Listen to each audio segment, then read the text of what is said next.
Hi everyone, in front of me I've got Realme GT Master Edition, and let me share with you how to turn off running apps on this device. So actually all you have to do is to simply open the recents, and you can do it using two different ways depending on what kind of navigation type you've got set.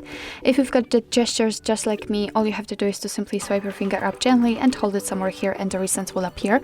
But if you've got the navigation bar with the buttons, simply tap on the option on the button with 3 bars icon.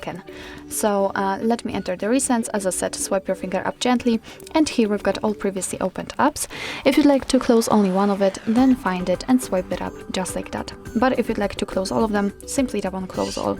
And as you can see, we just got back to the home page, so let's enter the recents again to check. And here we've got no recent items, so it means that we just successfully closed all running apps. So actually this is it. This is how to turn off running apps in your Realme GT Master Edition.